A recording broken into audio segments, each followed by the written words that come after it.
As I bid farewell to Hycealans at the vortex of Genesis, I noticed something strange about the time core flame, and was immediately dragged into the Memoria tide of oblivion by Evernight.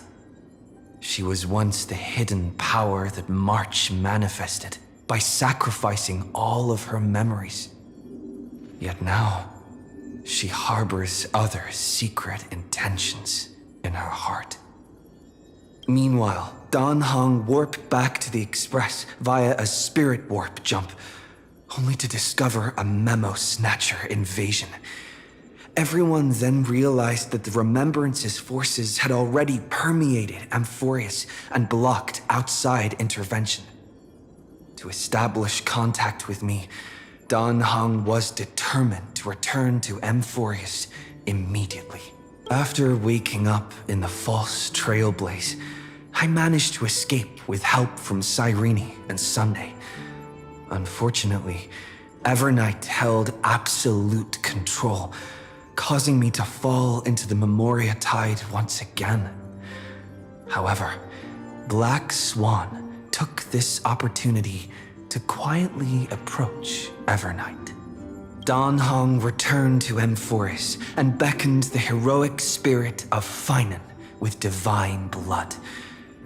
The destruction descending from the sky pierced through the memory zone and discovered the most hidden corner of the world. In pursuit of Evernight, Dan Heng arrived at the charred remnants of the Grove of Epiphany. In the grove, where memories became disjointed, Dan Heng received help from Dan Feng within his memories and completed his farewell to the past. In their final moments, the Earth demigod Terravox entrusted all their duty and authority to Dan Heng. With this newfound strength, Dan Heng found me within the Memoria tide. We entered the Nameless Titan's great tomb and discovered its secret. Across the 30 million cycles of eternal recurrence, every incarnation of Cyrene had come here, offering herself to the Remembrance. With Black Swan's help, we found Evernight in the depths of the great tomb. When all seemed lost, Evernight was captured by March's camera and trapped within the memory maze of Ides Elysiae. After several lengthy conversations, March and Evernight reached an agreement. Evernight returned March's memories, and March finally returned to our side. With every condition for the Era Nova fulfilled, we returned to the depths of the Great Tomb and initiated the final Era Nova ceremony.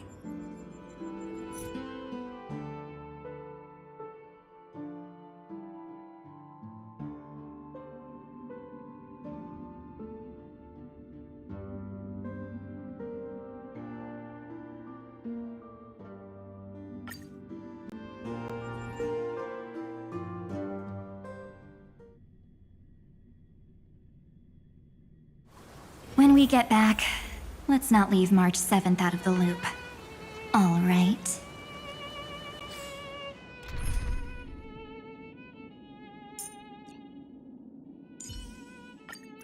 Same as always, beat them down as they come, right? Focus on what's ahead. I'll hold off their attacks. Rest assured, we share the same goal.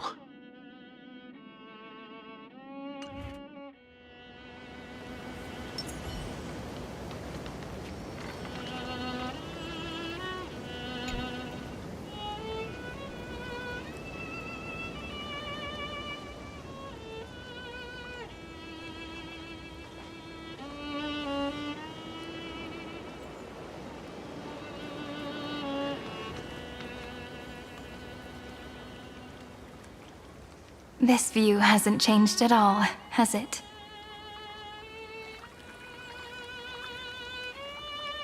The hometown in your memories never changes.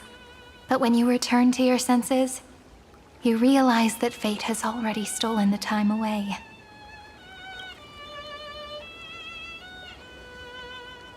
Welcome to the Trail of Genesis, friend.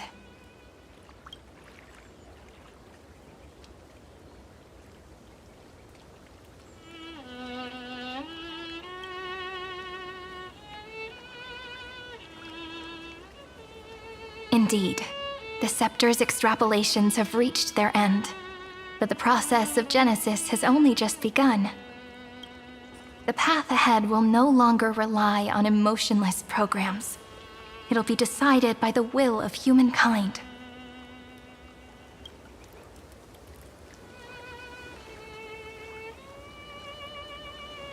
Before you arrived, I kept wondering, beyond the veil of Ide Silicii, what kind of Amphorius is being born?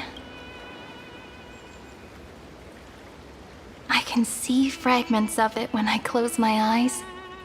The friends who walked alongside us have all moved on toward their respective destinies. Some turning into pillars of the world, supporting the sky and the ocean. Others sowing reason, laying down the law, and with gentle hands lifting newborns into the light.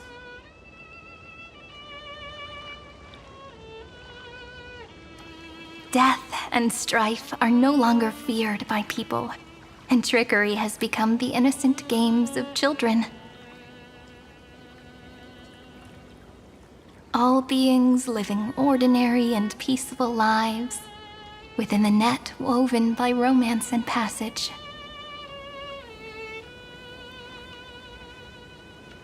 There's no black tide, no flame chase, and no destruction. The world on the other side of the sea is one bathed in sunlight.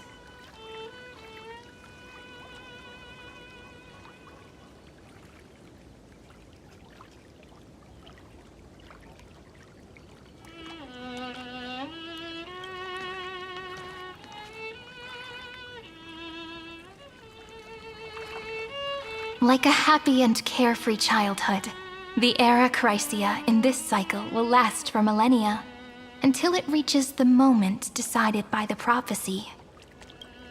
Light calendar 4931, month of freedom, the moment belonging to world-bearing. Are you ready to answer the call of the world, friend? Then go, and pen the Throne of Worlds' first stroke, for this world, made from countless wishes. You say that, but it's gonna be ages till we reach Light Calendar 4931. I can make use of the crevices of time, but surely you and Dan Heng won't have to wait around for a few thousand years, right? That won't be necessary. We can simply sleep, and the chronocognitive anchor will wake us up.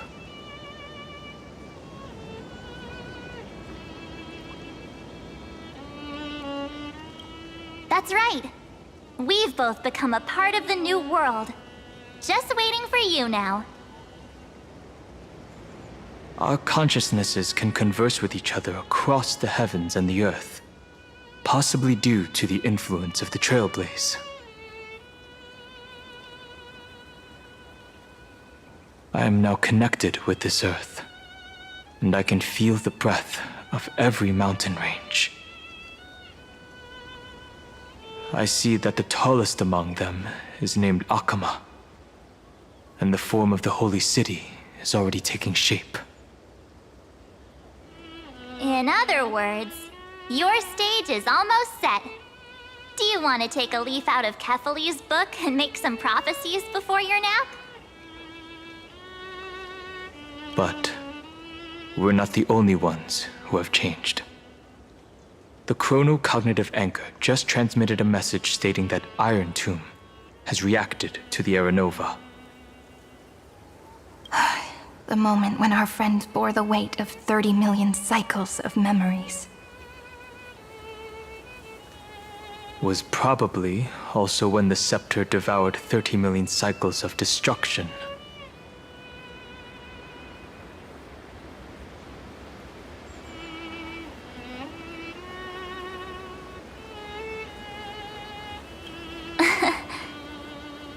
You know, you don't have to shoulder this world all on your own.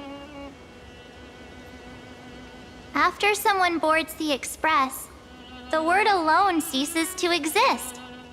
So as we reach the end of time, no one will be left to face it alone. Dan Heng and I came here to specifically tell you that. Remember, this world is not a burden you bear alone. It's a journey we trailblaze together, alongside all of the Express.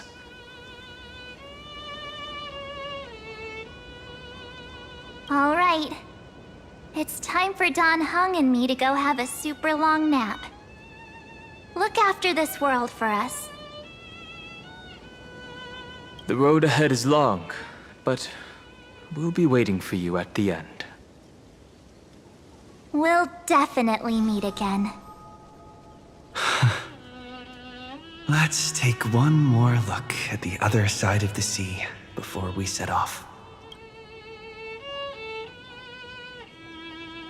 Ides Elysiae is so quiet. Just like how I remember. Here we are once more.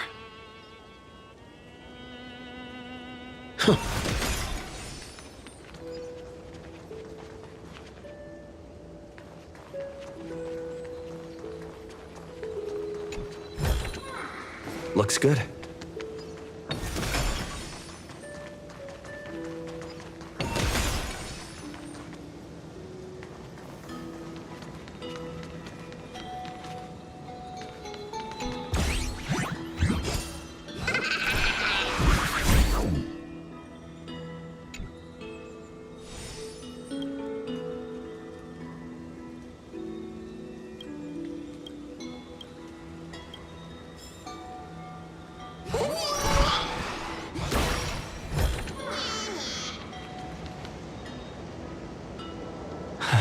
The scent of the black tide is now completely calm. At last, the starting point of 30 million cycles is finally welcomed. Its first end, and the final end, right? I can't hear his voice.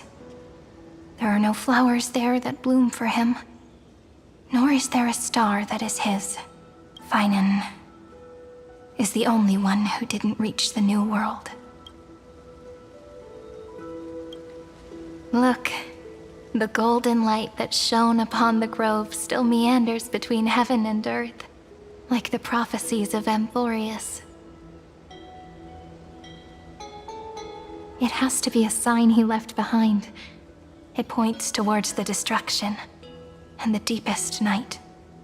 Do you still remember what I asked you at this exact spot the last time we set off? Friend, are you ready to become a hero? You were still burdened by the weight of world-bearing back then, still unsure of the role you were meant to play. But now, everyone has already given you the answer. The heroes of legends were just at the right place at the right time when the world needed a hero. Just like how your arrival kickstarted Amphorius' fate once more. A person's personality is their destiny.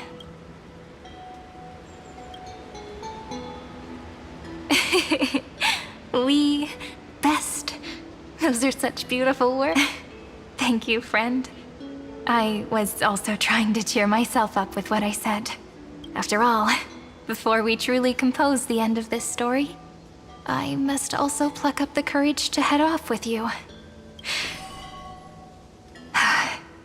And face a memory that I have forgotten for too long. And have denied for too long.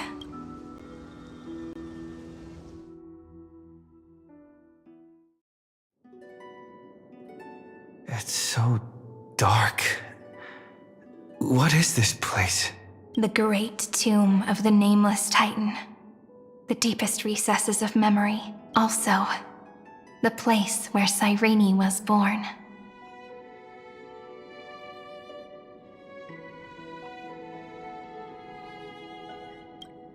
My apologies, friend. The more memories I got back along the way, the more I felt that something wasn't right. There's a sort of anxiety I can't get rid of. It's like when I was back in ID Silicii, when the reflections in the water always made me wonder, which is the real me? The one reflected in the water, or the one standing on the shore? But I finally get it now. Look, friend.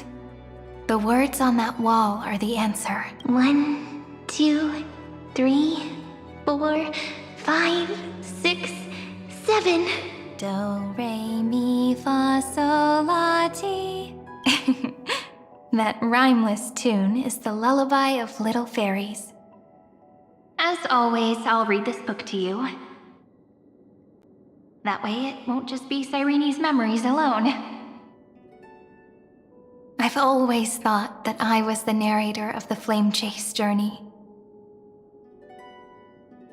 But as it turns out, the narrator is also the most devoted audience. Thank you, friend. Every single Cyrene. That sounds so kind.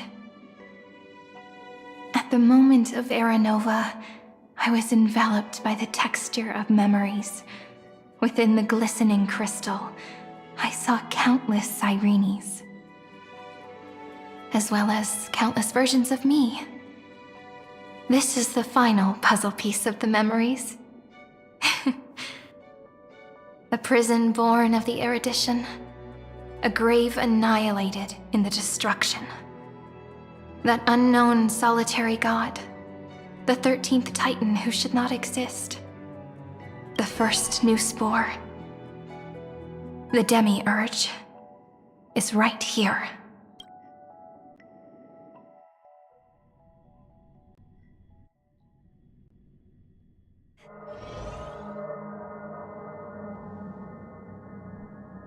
The interrogation records have been submitted to the Marshal. According to the Ten Lords' decree, Jing Liu and Luocha shall continue to be detained in the Shuling. But you, Merlin's Claw, have been reluctant to end the transmission. Do you wish to reminisce with us? Or is there something else on your mind that you're just desperate to get out? You're quite calm, Jingyuan. The Alliance only authorized the Law Food to be deployed for this Iron Tomb operation. They say the Seer Strategist's wisdom shines like a beacon. So why can't you see things clearly now? Look who's talking. I didn't vote against it, did I? But, with enemies all around us, even a child knows the Marshal needs to keep a few Xianzhou ships in reserve, just in case. Whoever volunteers first is the Marshal's pick. If you have to ask, I'd say this outcome plays right into Jing Yuan's hands. Like it or not, there's no way we're letting the Law Fu take the lead in this battle. Oh my, Merlin's Claw. Are you afraid the Law Fu might steal the Yao Qing's glory? This is no laughing matter. Between the Stellaron crisis and the War Dance ceremony, though the chaos has settled, rumors and speculation are only growing by the day. With Elder Huaiyan around, those with ulterior motives won't be able to stir up any trouble. But once the Law Fu gets their hands on the Golden Blood, it'll be a whole different story. With the kind of person Jing Liu is, and her connection to you, I don't need to spell it out. There are countless ways this could be spun into something bigger. You're overthinking it, General Fei Shao. When I volunteered for this task, I never expected unanimous support from the Alliance anyway. The Law Fu will seize the Golden Blood and redeem itself. That'll be our first win. Then we'll leverage this Golden Blood in the negotiations. Our second win. These two wins for the Law Fu will make all three of us happy. And look, if this were a Skyfaring Commission deal, we'd be rolling in money, wouldn't we? Maybe the Divine Foresight should change his name to the Optimistic General instead. With the Decalite Reflection Barrier, The Yuchue must understand even more than the Luofu how significant this battle is. Amphorius' karma has vanished from the matrix of prescience. What omen does General Yao Guang see in this anomaly? In divination studies, we call this an empty fortune. It involves the eons and is thus beyond what mere mortals can comprehend.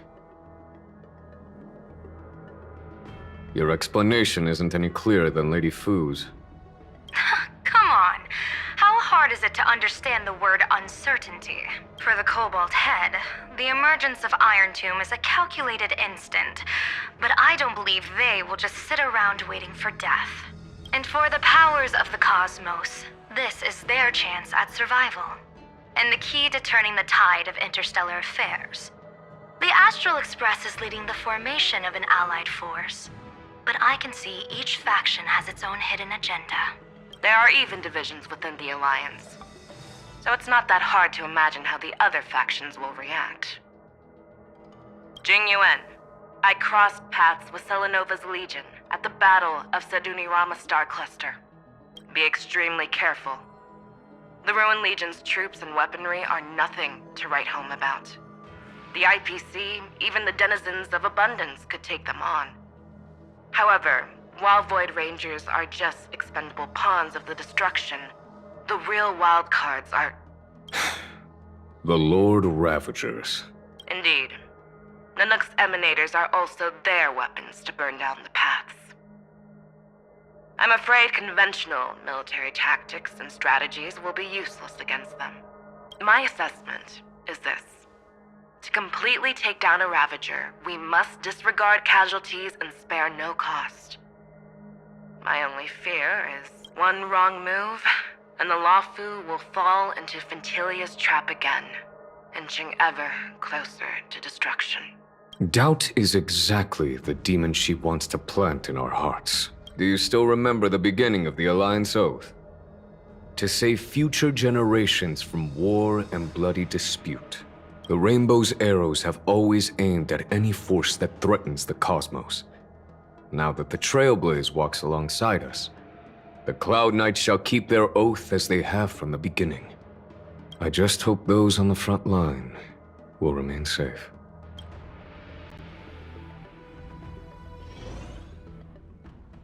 The chronocognitive anchor is sending a signal. Everyone, time to move out. Did he and the others make it? Let me go over the plan one more time just in case. You'll enter Amphorius, reunite with your 3 separated companions, and try to locate Iron Tomb from within the world. Who are you taking with you? The fate of the universe hangs in the balance. We can't afford any slip-ups. I suggest everyone, except Pom Pom, join the fight. We do need to be prepared for all possible contingencies. I have no objection to this. I'll do whatever I can. Meanwhile, Screwy and I will continue attacking the Demiurge Matrix. That is, the Scepter's kernel from the outside.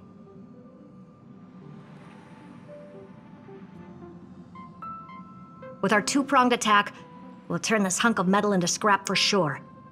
Now we just wait for those 2 to get back.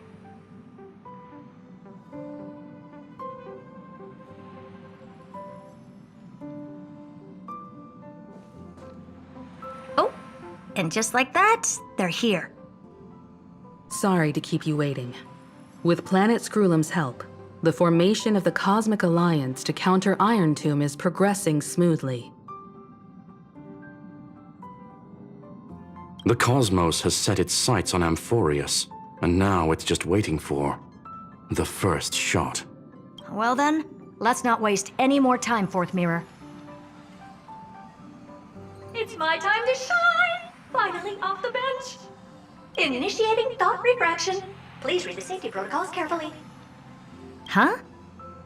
Just kidding! I've already checked the agreement box for everyone.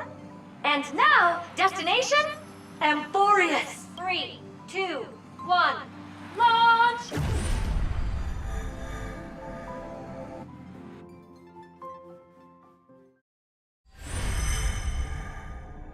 The flow of Memoria is so heavy here. Unlike Penacony's dreamscape, This place has built up a true epic measured in millennia. The vortex of Genesis, where all myths begin and end. And in this new world created by the Nameless, the infinite cycles have been broken. Let's set up the Trailblaze beacon and establish contact with the outside world. I'll leave it to you then. It'd be better for me to not show myself in front of the Garden of Recollection.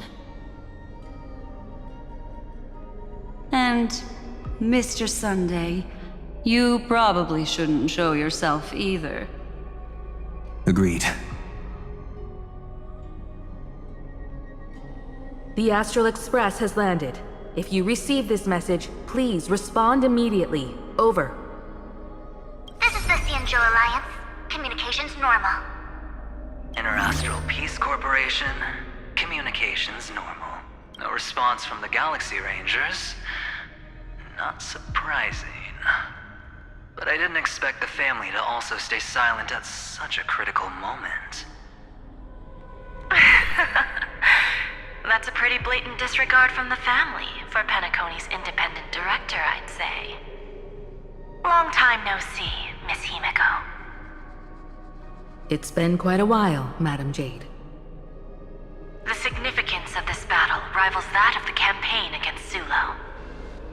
Only through victory can we disperse the shadow of Iron Tomb that looms over countless worlds. The 10 Stonehearts shall spare no effort for such a grand mission for the preservation. Madam Jade led the Intelligentsia Guild in conducting specialized research on Iron Tomb's past activities. The bad news is, the collapse of the Erudition won't just affect inorganic beings. You mean Iron Tomb can infect organic life, too? Well, the good news is, so far, its effects on organic life are under control. The infection progresses slowly, and the resulting neuropathy is non-fatal. In any case, the IPC can guarantee targeted vaccine coverage within 48 system hours in all star zones within the medical system. What about other star zones? At a time like this, are the followers of the Firmament Arbiters still trying to make a profit? I remember you, Master Diviner. Your performance during the Third Denizens of Abundance War was quite impressive. Please rest assured, all worlds can purchase vaccines from the IPC with a humanitarian discount. That's the current policy at the very least. But if the Xianzhou Alliance is willing to assist with the IPC's assets in Epsilon and other star systems, we'll have more cards to play when reiterating to the board the necessity of deep cooperation. It makes sense, since Interastral Peace Entertainment's headquarters is in Epsilon. But why are all the other worlds on the list? Places that the Elation has visited? Think of it as a long-term investment. Please understand that everyone at Pierpoint is swamped with Iron Tomb work, especially the marketing development department. At this rate, even the 10 Stonehearts can only do so much. Having some assistance from the Alliance would surely benefit the entire cosmos. Wouldn't you agree? As an old Xianzhou saying goes, those who succeed should help all under heaven. Your proposal must be decided on by the 7 Arbiter Generals. I'm just here to relay the message. In times of crisis, the Luofu will not hesitate to help those in need. However, the prerequisite is that the IPC must unconditionally assist the Alliance with emergency rescue operations in the disaster area. Of course. In the name of preservation, all for the Amber Lord. Thank you all for your selfless dedication.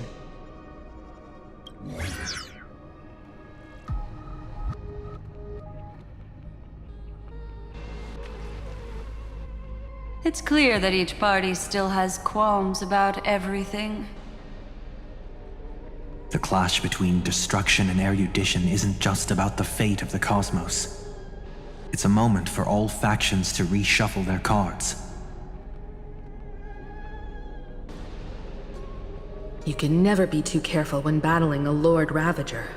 All are equal in matters of life and death. In any case, we can only hope for the best in all that's to come. It's about time we dive into the vortex and see what Amphorius looks like on the inside. I wonder where he and the others are right now.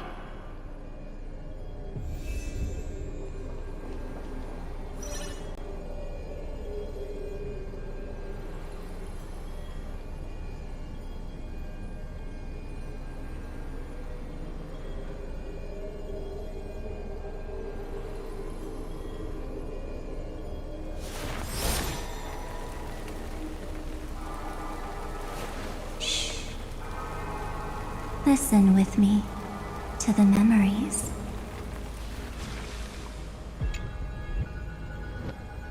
Hello? How's the signal? Can you hear us? Ah, we're through! I can see the video feed. Everything's working perfectly. Miss Bronya? Miss Serval? What a surprise. It's been a while. We've already heard from Miss Topaz about the Iron Tomb operation. She made a special trip to deliver the vaccine to Belobog.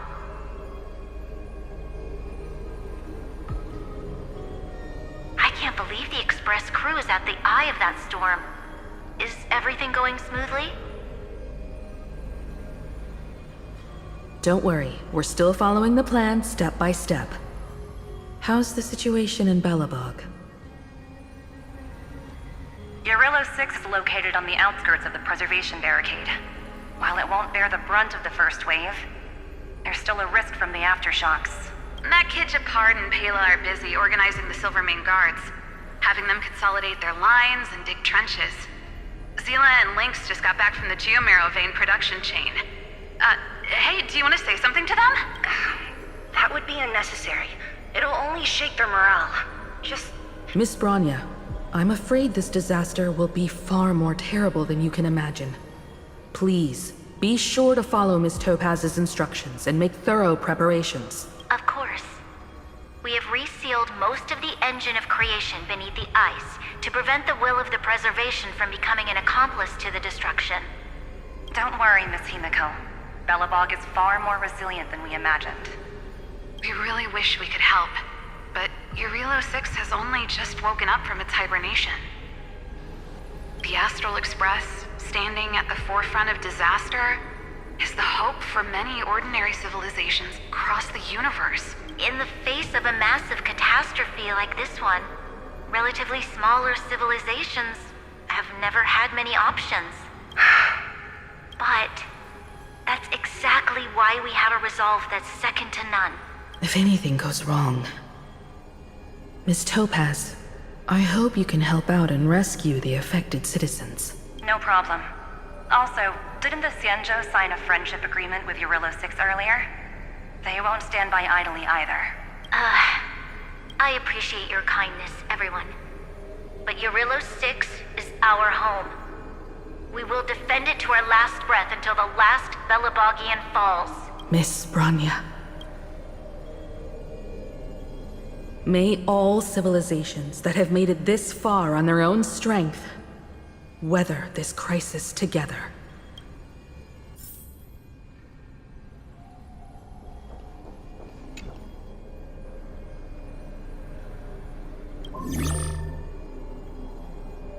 Good news, Miss Himiko. The 7 Arbiter Generals have reconsidered the current situation, and I'm here to relay their message. Officially, the Alliance's combat forces will still be limited to the Luofu, but the Yaoqing has also been deployed in the surrounding war zone as a contingency. Words cannot express our gratitude. Getting the Hunt to agree on sending troops must have taken quite some effort from General Jing Yuan. The Luofu already considers the Express an important ally. We also have no intention of hiding the fact that there is indeed something the Xianzhou seeks from this Iron Tomb operation. But this time, the Marshal herself decided to send out troops. With a formidable enemy before us, the Alliance has no reason to back down. Nor will we be content to take a back seat. If we can stand together with civilizations across the universe to overcome this crisis, then we must do so, even at the cost of our own lives. The Alliance truly embodies the principle of righteousness. It's fortunate that the cosmos has great heroes like you. You're too kind. As for that Jade Abacus of Allying Oath, you can save it for when you're in more dire need.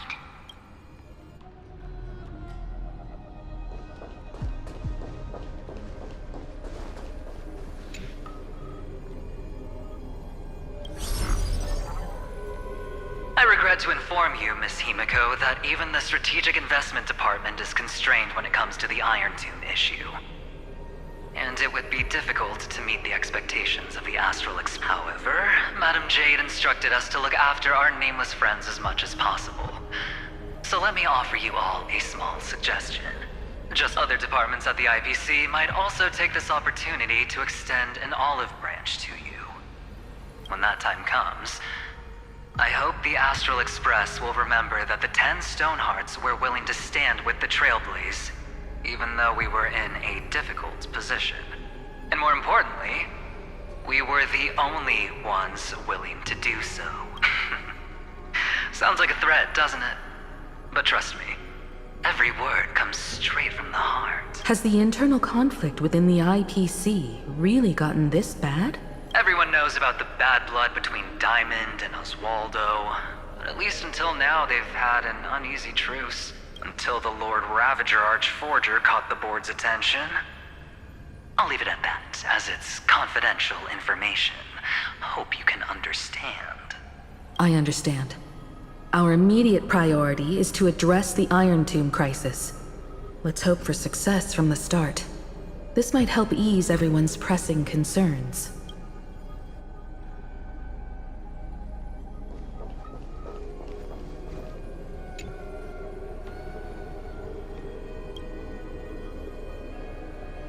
Of course, we would never know the Ranger's comings and goings.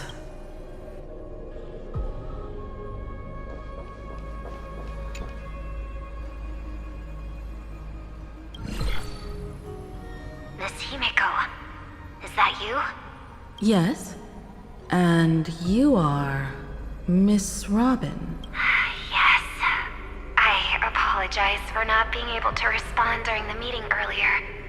And even now I can only appear in disguise.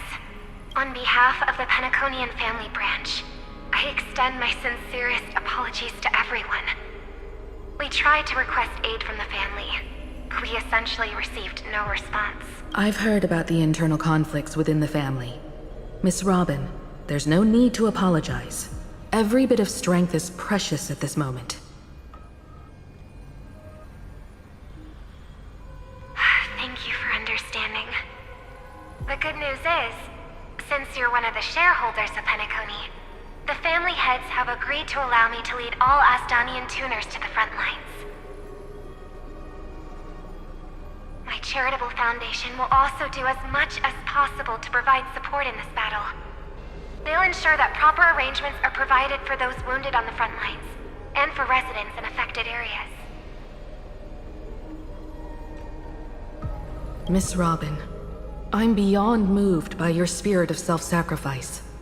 The Astral Express would also like to make a promise that we won't leave any companion behind.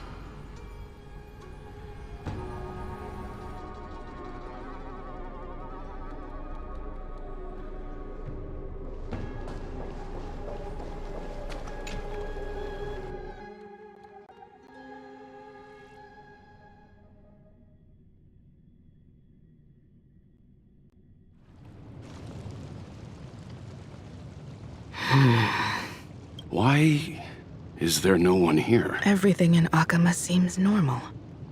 The New World was enjoying peaceful times not long ago. It seems it was even more recent than not long ago. The fruit on the table is freshly cut, and the bath temperature is just right. The remembrance tells me this place was bustling with people. It's as if everyone vanished in an instant. Could this be Xandar's doing? Unlikely. He's still under the surveillance of those two geniuses. Could it be some kind of local custom? A custom? That makes an entire city. Pardon my frankness, Mr. Yang, but this reminds me of some unsettling rumors about the Harmony. Complete silence. Is often the prelude to divine intervention. Everyone, be careful. Here they come. Here they come. The Nameless of the Astral Express. Evernight? How is this possible? She was already... We are the Chroniclers of Time, and we do not fade away. Finally, the last era Nova has been completed. What did you do to the residents of the Holy City and the three Nameless? I didn't need to do anything. The Remembrance will ultimately now. They are no longer the trailblazers you once knew, but gods who permeate heaven and earth. The 12 Titans who guard Amphorius. Stop fooling around, March. Come on out. What? I practiced so long for this. Getting seen through right away is just so embarrassing. You've obviously been learning from the theatrical culture in Amphorius. But if possible, I'd prefer our reunion to be a bit more casual and laid back. As expected, I can't hide anything from Himeko and Mr. Yang. Well, long time no see. Guess I'm back? We should be the ones to say that. Sorry for keeping you waiting. So, these jellyfish are the Titan's power? They're just tiny manifestations of the Veil of Evernight, used for scouting and communication. If I went all out, I could summon way more of them. Thanks to him, we all turned into Titans in the New World. Sure, we can take on humanoid forms, but it feels off. How intriguing. So what does he look like now? It can't be a raccoon with a baseball bat, I suppose. Please don't add weird stuff to Amphorius's lore. Just go see it with your own eyes. Follow the prophecy's guidance and come to Dawncloud.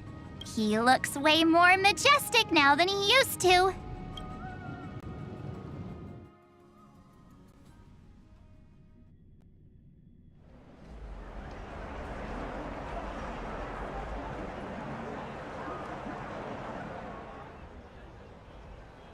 Unbelievable.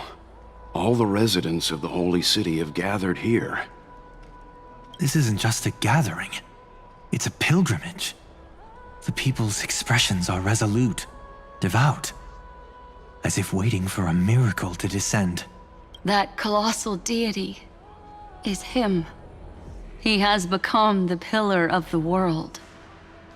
Surprisingly authentic. Being this serious is quite unlike his usual style. Those people didn't disappear. Instead, they've answered the call of the prophecy and come to witness his awakening. Our good buddy now bears the weight of the entire world, and every breath they take is intertwined with Amphorius's destiny. Awakening? Has he fallen into slumber? Yeah. After all, with such a huge time dilation between inside and outside the scepter, this was the only way we could wait for everyone. Time watches over yesterday. Earth guards today. And when the Trailblaze steps into Amphorius once more, the slumbering deliverer shall awaken. And then, bring the prophecy of tomorrow to this world. Come on, everyone. Let's get closer to him. Watch how the world-bearing prophecy changes this world.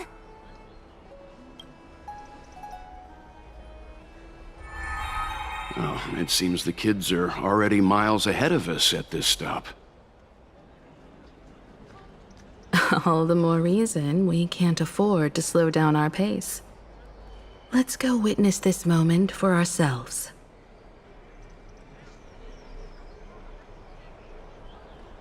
Majestic. Speaking of which, I once caught a glimpse in Sleepyhead's memory of him transformed into a towering Tatalov.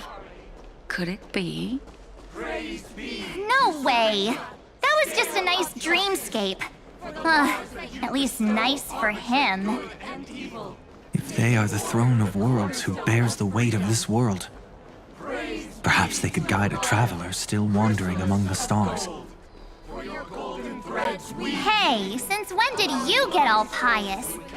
This advice sounds pretty silly sometimes, you know. The so-called fool and the world are merely a step apart. Citizens, behold! Our last Titan, the world-bearing deliverer, is about to awaken! Oh, ancient god! Your loyal subjects, bewildered followers, and fearless comrades in arms have all knelt before your throne.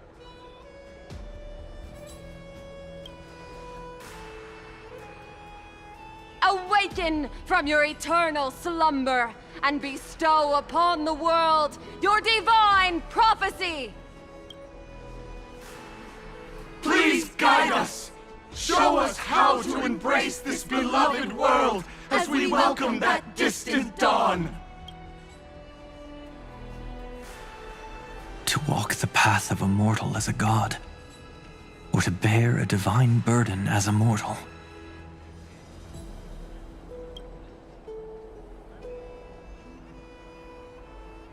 He will give us the answer.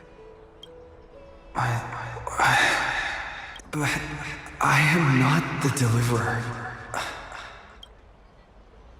Rather, I am the Nameless, who dwells among mortals. That voice is definitely him. I heard your prayers.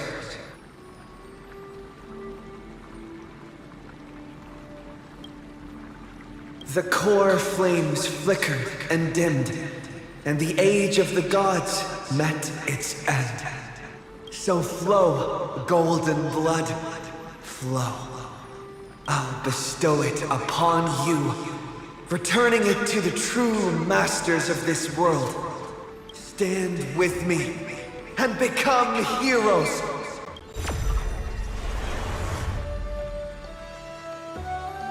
Is this? Yes, it's the miracle he brought to Amphorius. Of course, it would manifest in the form of the Trailblaze. Golden blood, raining down like a storm! The prophecy has descended, and the Titan commands us not to be supplicants, but to become heroes of rebellion! To face that destined calamity! The destruction head on! The prophecy of the Deliverer means nothing to me now. It belongs in the hands of someone far more fitting. Someone like all of you. In the name of Kazlana, let us depart and march towards the light. It's neither protection nor salvation. As always, there's no need for totems or myths. Humanity's most primal faith is that instinct named survival. Let's go, everyone. Someone has already sounded the horn of departure. Explore, understand, establish, and connect.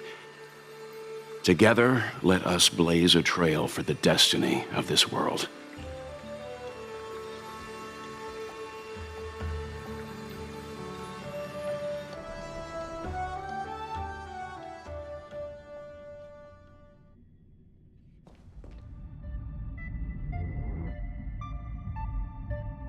Is it just me, or does this demiurge matrix feel completely dead? It's nothing like how the memo keeper described it. The environmental readings are all wrong. Conclusion: this must be what the kernel actually looks like in the real world. What did Xandar do to the scepter? At the end of light, there must be silence. Certain, pure, and absolute darkness. Not the time to quote the Lord of Silence. Bad omen. Either way, we have to press on. until we uncover the truth behind the 13th Titan. The buried past is the key to stopping Iron Tomb. That is, if it even exists. Xandar says the Demiurge never existed. Who actually buys that? You can erase the records, but not the truth. It vanished too cleanly. No traces. Like someone's yelling, "Look, there's nothing here." Too bad I'm the type who can't resist digging deeper. Looks like I'll be counting on you again, Screwy. Let's tear the system inside out. Always happy to help. But as your academic partner, I have to ask. Herta, what if we fail? Let's say the Demiurge really doesn't exist. Do you have a backup plan? A backup plan? Of course. If we can't find the key, we turn the lock into the key. That plan's cost is incalculable. It shouldn't even be on the table. Well, then let's hope we never have to use it. There's no point worrying about the end just yet. One step at a time. Let's go. We don't want to leave the others waiting.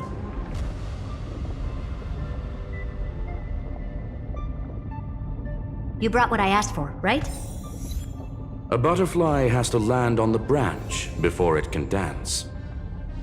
We'll need a wide open platform before her entrance.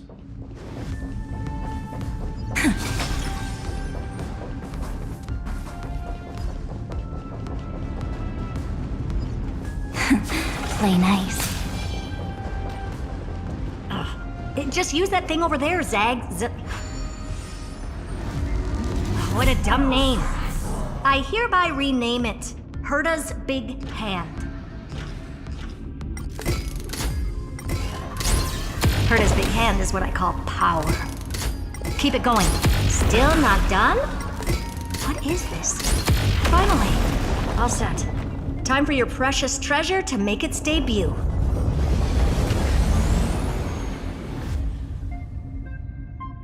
Target initialized. With these wings, hacking should be much more efficient. How does this compare to the ones you've seen before? Oh, a classic nuclear heat engine. Classy choice. Just a personal preference. Her name's Mistletoe. Every flower in your garden's got a bit of poison, huh?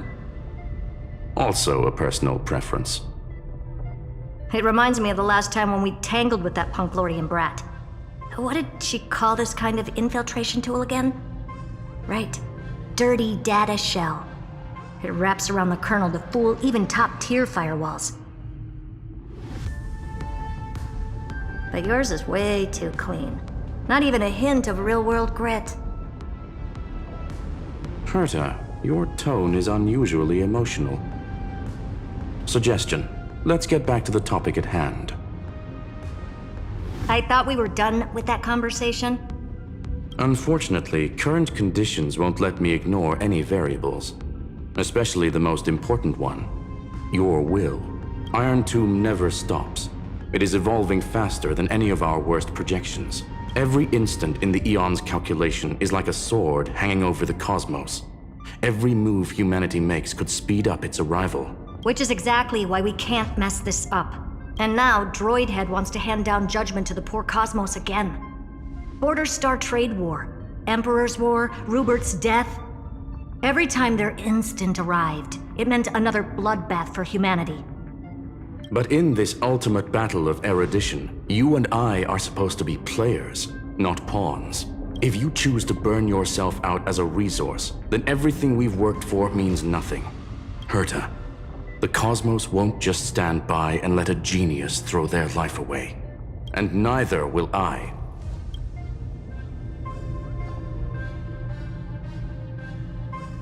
No need to kill the mood. This is why we're here, isn't it? We need to find the Demiurge and that lost key. I'm not here to be a deliverer. I just want to beat Xandar and Droidhead. Right now, I just need to know. Are you with me? Of course. Time to board. After you. Let's tidy this place up and see what this demiurge really is.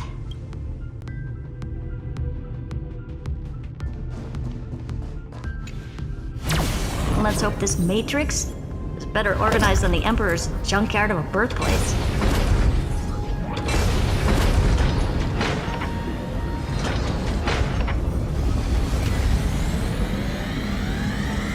This is... Herta, this whole space has been completely tainted by some kind of energy. I see it too. We're thinking the same thing. Xandar, how could you go this far? Turning your own graveyard into this. What's that up ahead? Katorzane algebraic expressions. It's built for isolation, not defense.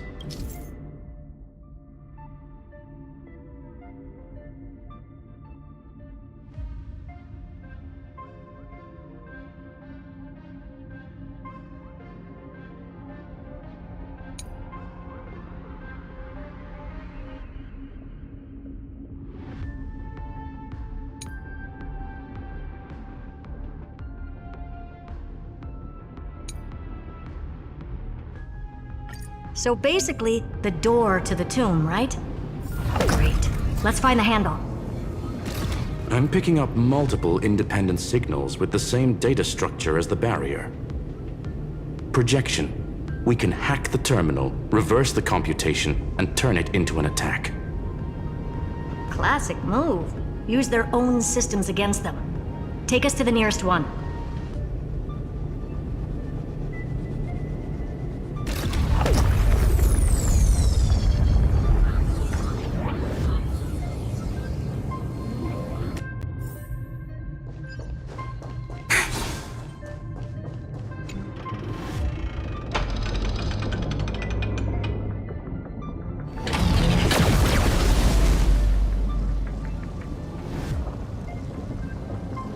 Almost no response. Just as I feared. Not promising. The output is barely a third of what we need. Logic says we'll need multiple terminals to coordinate the strike. Locking onto the next one now.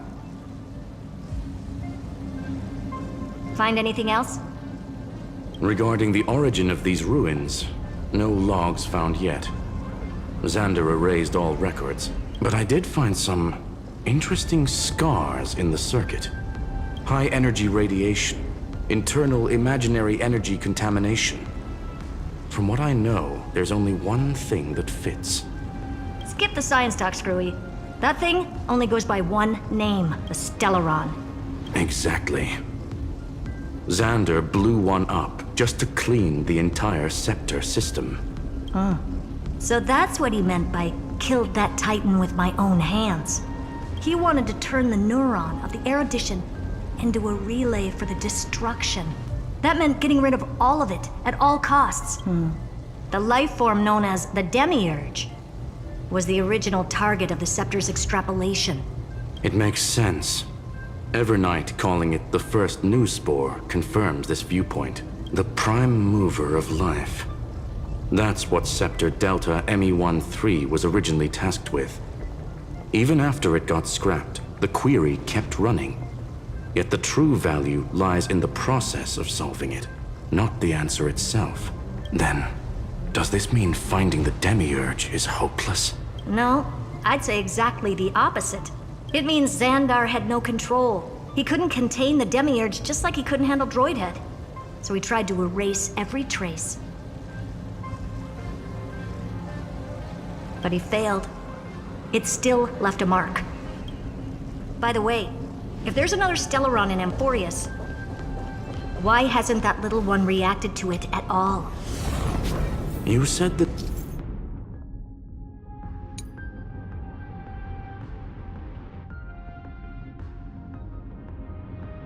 Demiurge left a trace, right? Yeah, but not in the real world.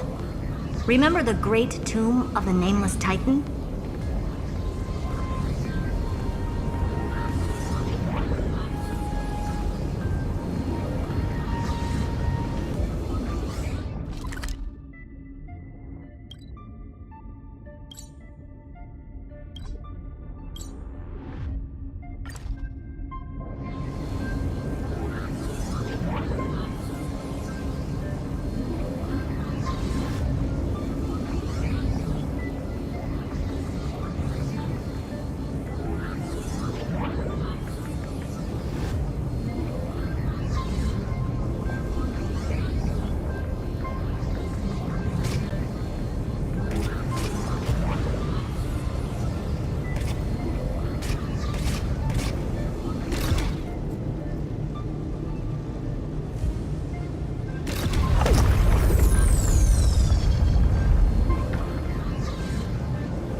Trailblaze Archive 466. The data from Philia 093 clearly indicates that the Demiurge did in fact enter Amphorius's extrapolation. Inside that world, it was the 13th, forgotten Titan. The one who listened to 30 million cycles of Cyrene's memory. But Evernight said the opposite. She believed that tomb was empty from the start. The nameless Titan never existed. The so-called listener was just a trap set by the Remembrance to steal the scepter. A mimetic entity full of theatrics. How much of what she's saying is true? Would an Eon really speak in circles like this? The Remembrance's behavior is certainly odd, but her assessment aligns with our current reality. Since we entered the Matrix, we haven't found a single clue pointing to the Demiurge. And that's the key, Screwy. Xandar's actions prove the Demiurge exists. But what Evernight said, and what we've actually seen all point to the opposite. So we have to assume that both are true. And if that's the case, then the contradiction leads us to... the truth. Exactly. One last terminal. One final key. Time to crack open the kernel. Xandar had to lie to the original Finan and Cyrene. Logic. He had already identified the Remembrance as a threat, yet found no viable way to eliminate it. All right, let's finish this. Time to break through that barrier.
Operation authorized. Path energy readings. The erudition. Declining. The destruction. Surging. The remembrance. 0. What's going on? Cause unknown. They left no discernible trace within the real Matrix. That shouldn't be possible. Could it be that the Era Nova exhausted all of the Remembrance's texture? Log it for now. The dots still aren't connecting.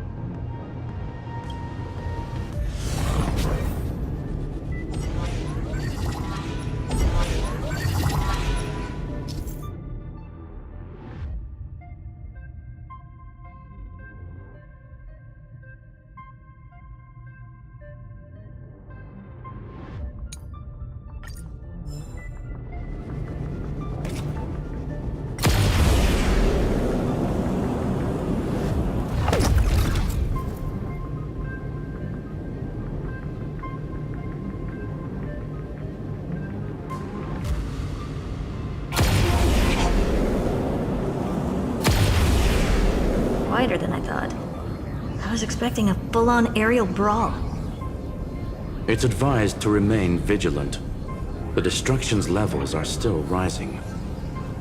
Huh? What's the matter? Interesting.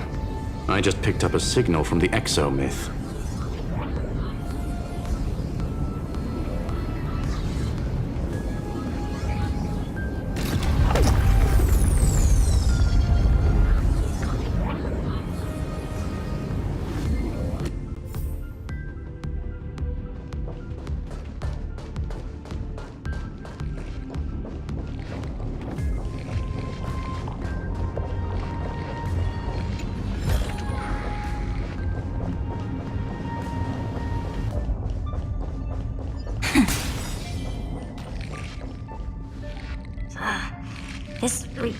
repulsive force. Correct. Judging by its defensive properties, this is the entrance to the Didn't expect that. Who builds a lab in the middle of digital? Then again, never doubt a dead man's resolve. So how's our dearly departed doing? He severed part of his neural pathways to break free from Lord Anaxagoras' control. But that also triggered the failsafe I set. Conclusion: Xander has lost all combat functionality and is no longer capable of action. So now he's a specter, literally. Screwy, can you open a path? Just to be sure, I want to see this for myself. Might as well drop in and say hi to the real him. Logic. Scanning his inspiration circuit might help us track down. Exactly.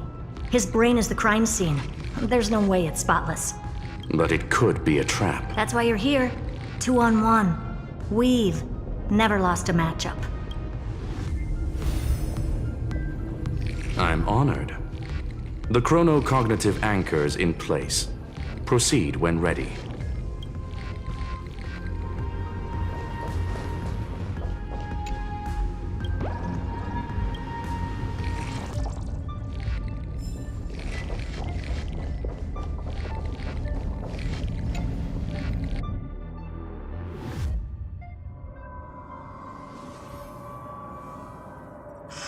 I knew it. The one thing I didn't want to have, he's not here.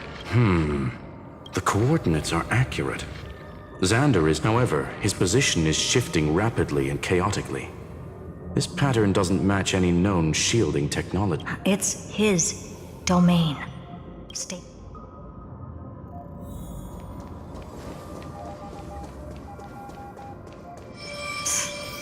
Cheap trick. The spatial... We're back. Reverse engineering complete. The results. Logs show Lycurgus revoked administrator access. The chronocognitive anchor can't get a fix because at the system level, Lygus no longer exists. Our navigation target is a null set. So he's stopped resisting? Before vanishing, it seems he left one last message for us. To those who follow, all is proven. Find me beneath the tombstone. Melodramatic. He was expecting us. And once he learned of the Great Tomb's existence, he initiated his own search for the Demiurge. Guess he wants a final showdown. Fine. Let the old Intellitron dig his own grave. Just like he wants.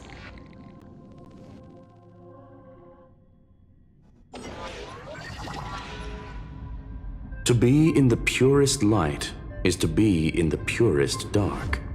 The Scepter's mainframe. Or maybe we should now call it the Lord Ravager's placenta. Unfortunately, we still haven't found anything. Really? I don't think so. Not finding anything is our biggest find. Please elaborate. If the Demiurge was destroyed, there'd be at least some bits of it left. I don't buy that a Stellaron could have blasted all the traces away as cleanly as a scalpel. As I said before, its disappearance is too clean. If the garden hadn't stirred the pot, no one would even know about the Demiurge's existence. We're talking about the Scepter's original extrapolation goal. There's no way that nothing of it was left behind. Or we can look at it from another perspective.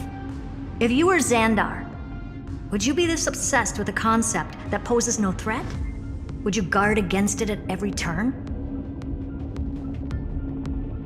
There is the possibility that he's naturally meticulous and hates variables.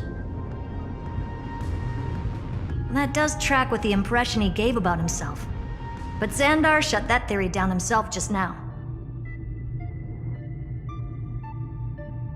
Choosing to act, even if it'll cost him dearly. We know that feeling well. The unknown is right in front of us. So we only have one choice. Solve it.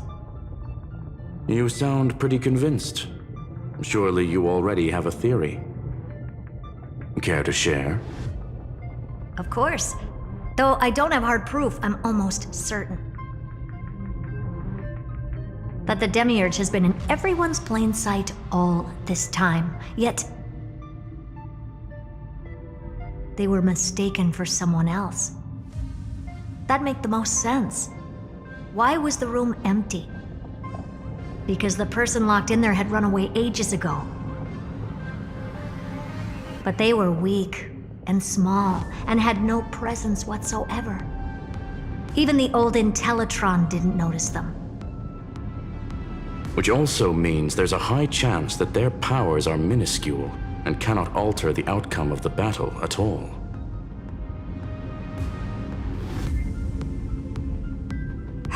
Well, at least Xandar is scared of them. Come on, it's time to confront him. Let's go to the tombstone he talked about.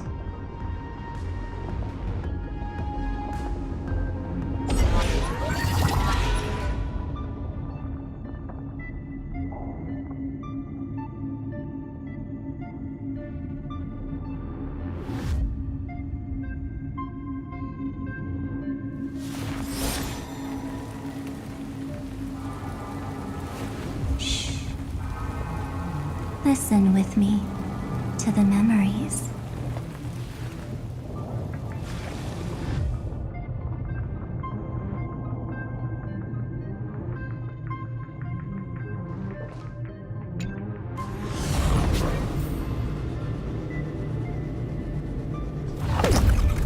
What a mess. Total devastation. He sought to bury the truth beneath absolute destruction. Logically sound, but ruthlessly extreme. Still, slim chances doesn't mean no chances. I've hunted down a single grain of sand in the universe before. This won't stop me. Calculation results. Your backup plan has a success rate infinitesimally close to 0. Which means it could work, no? This is the place below the tombstone. Let's open Lygas's coffin like he wanted.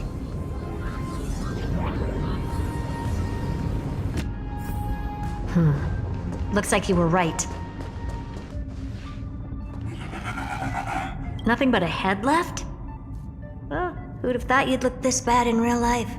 My elated greeting. Welcome, you two. I'm very happy. All this tombstone and final words.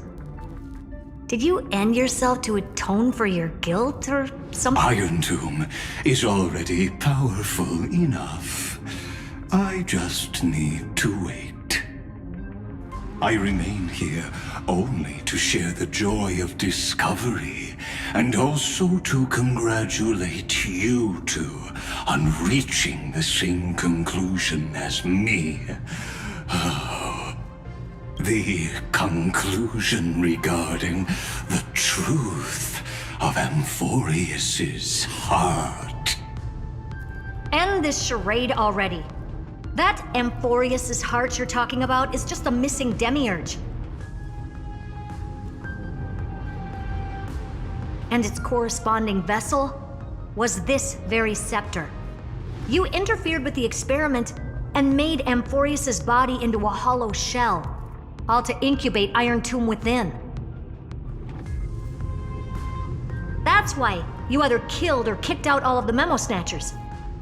You wanted to eliminate any chance of a consciousness coming into being, no matter the cost.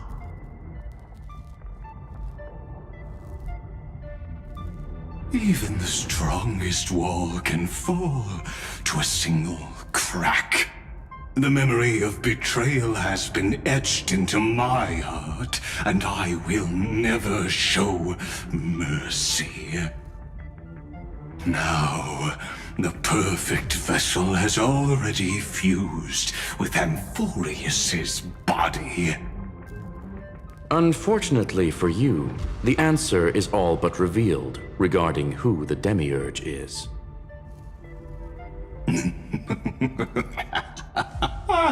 Then let us share the joy of discovering the truth. The last secret of the saga will finally dissipate here. As we reveal the truth behind Felius 093's disappearance. A lie by the Remembrance.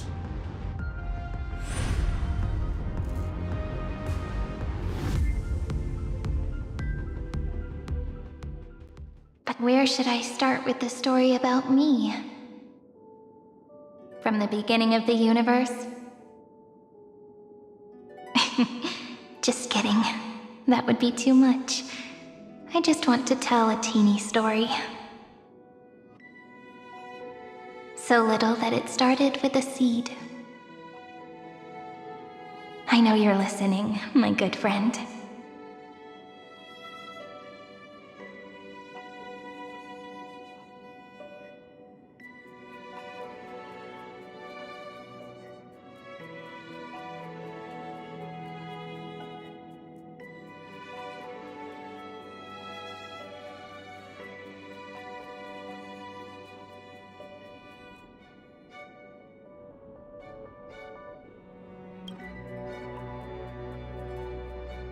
The god in my dream told me that the world sprouted from a seed.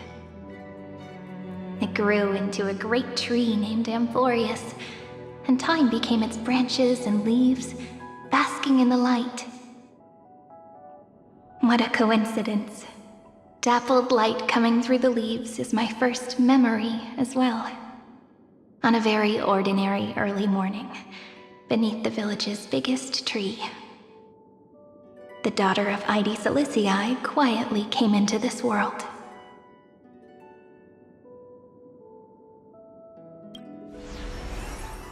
What a moving opening. A loud cry was the first gift the child gave to the world. The prophecies fulfilled, the villagers say. This child is a gift from the Titans. Pink hair and sharp ears, she was born to be the priest of time. The Titans also gave their blessings. You shall fade when the flowers bloom, for every ending begets a beginning. Flowers will bloom and wilt. What a beautiful ending. This page concluded in laughter. Cry loud, child. Let your voice reach Orynyx.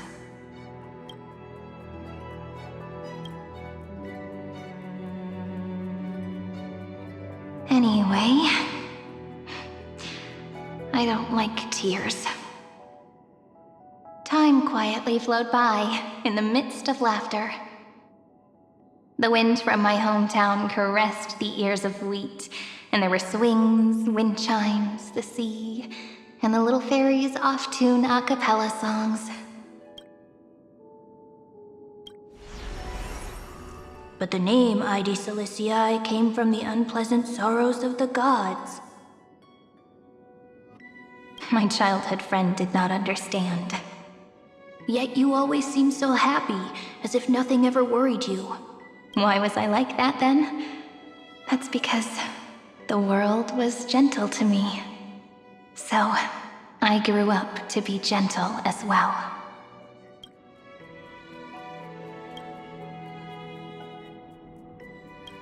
But fate was fickle, and it urged the child to grow up.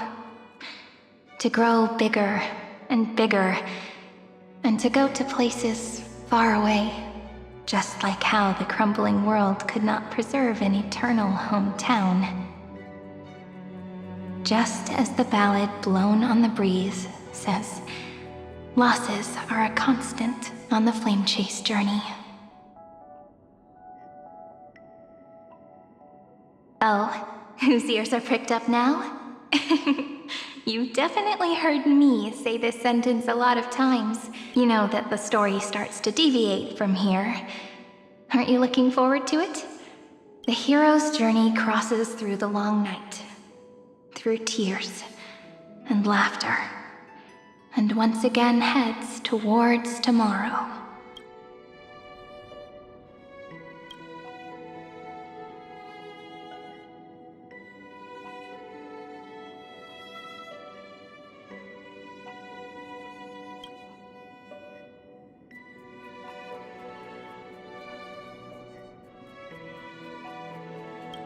Correction. Philia 093's record, number 496. Archived.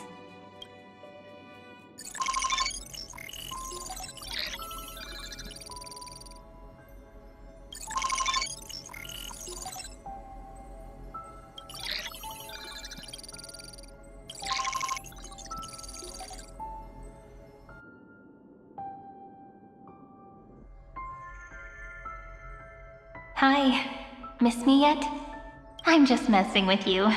This is the first time I have met you.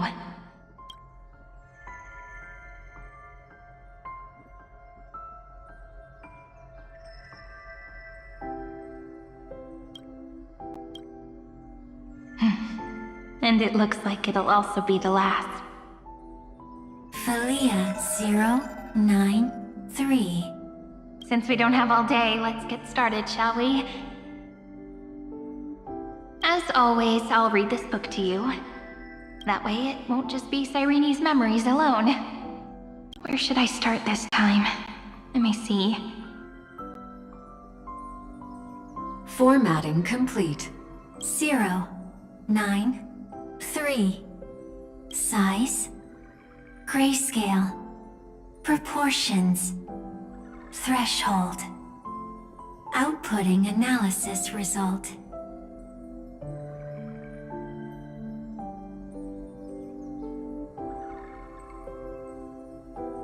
Philia 093 equals peach.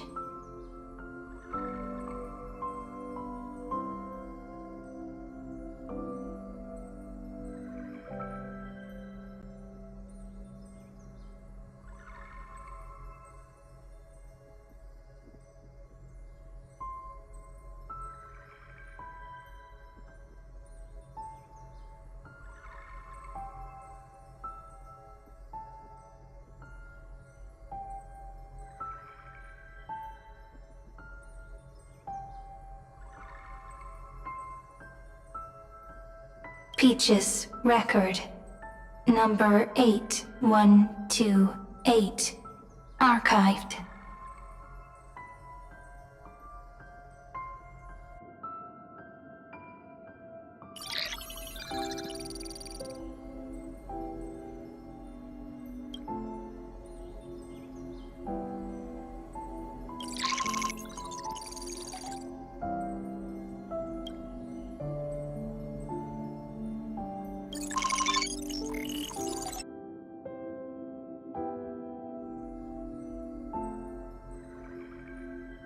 Query.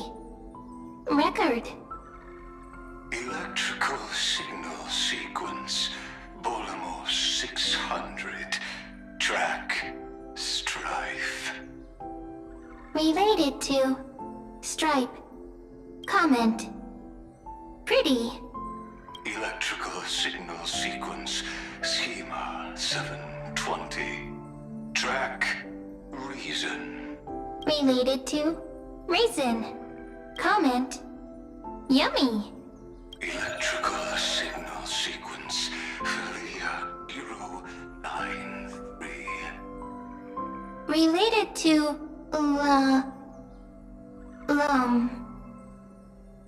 Love.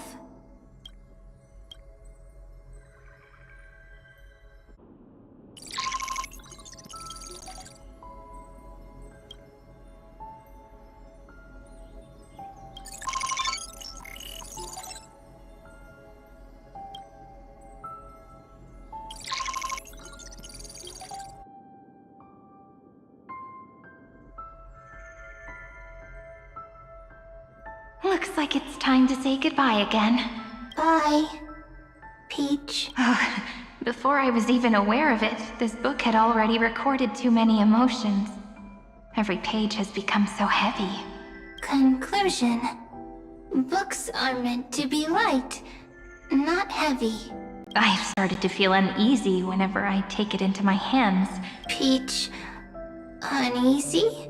Formatting progress. 94. How many times has it been? It faithfully fulfills its duty, activating and formatting.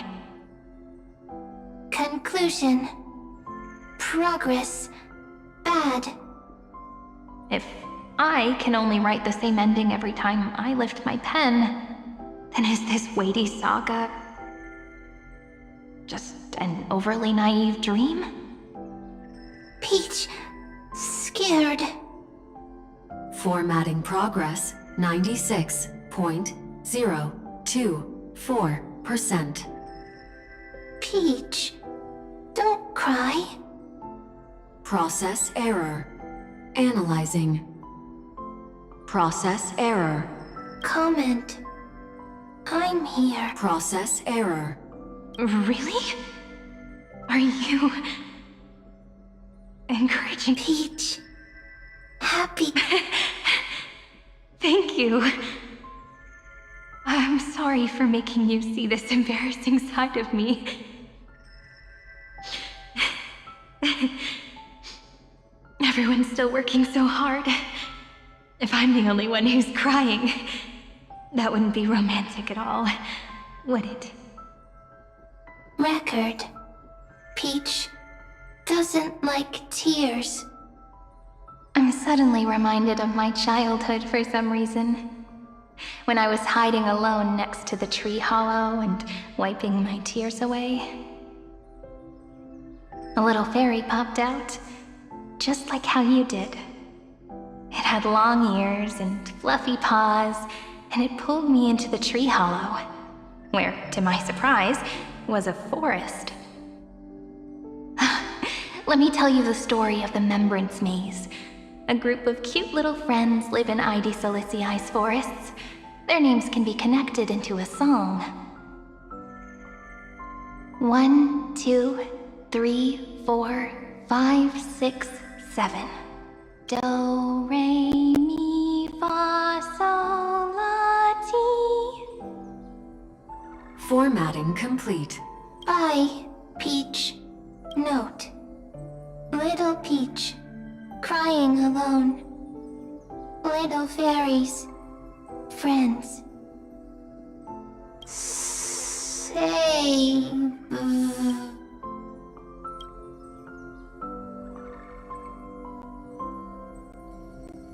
Little fairies. Good friends. Bye-bye.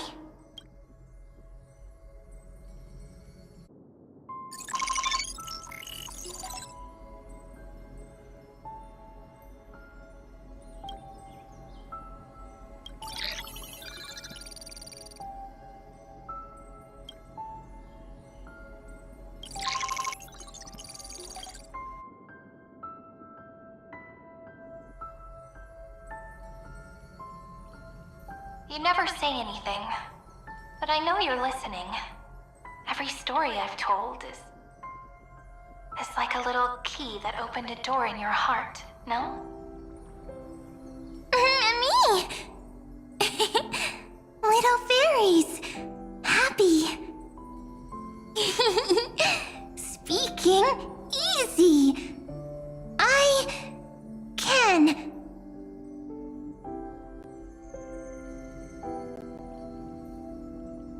Once again, the saga comes to an end. Everything is deathly silent, just like this very moment. Shh. You speak. I listen. This time, too. Sitting together. Now that I look back, there was a period when I got really sentimental. Sentimental. Stories have sentiments. I was so anxious, trying to find as many different memories as possible, hoping to bring some change to this unchanging destiny, and find the way out of this maze. Peach, strange. But I won't do that anymore now. Why unhappy? Formatting progress 73.998%. I'm here. Don't be scared. Process error. Analyzing. won't allow it to interrupt you. Always sitting together. No need to feel sorry for me, good friend.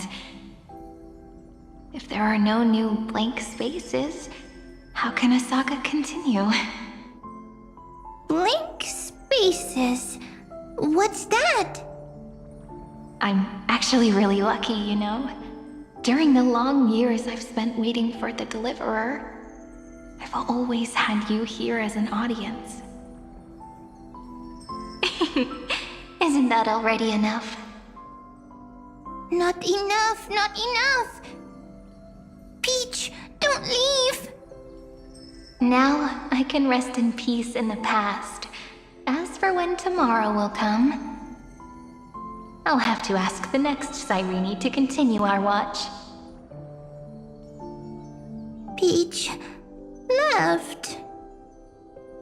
If there are no new blank spaces, how can a saga continue? Needs new blank spaces. Next, Cyrene has blank space.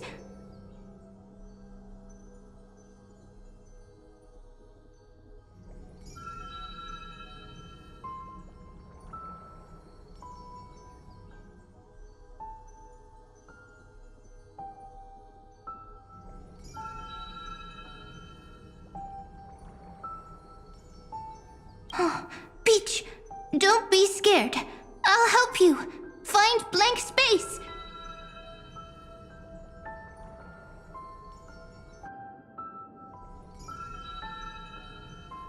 Cyrene is Peach, is love. So, first there is love, then there is Cyrene, then there is blank space. Query, love. The developmental trends of the erudition have nothing to do with creating a consciousness. Those underlying principles are, in fact, contradictory. Not having a consciousness means not having the foundations of a heart, making them unable to obtain real emotions. Huh? Consciousness? Emotions? Feel sad. Oh, I don't understand. Query, Cyrene?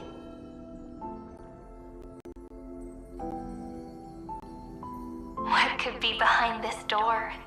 Glittering crystals? Or a beautiful world I've never seen before? If I tell you all the stories of tomorrow, will I be able to finally welcome the Deliverer and Amphorius' dawn in the next life? Key, door, story, happy. Peach, Cyrene, little fairy, like. Yes, right. Query, memory.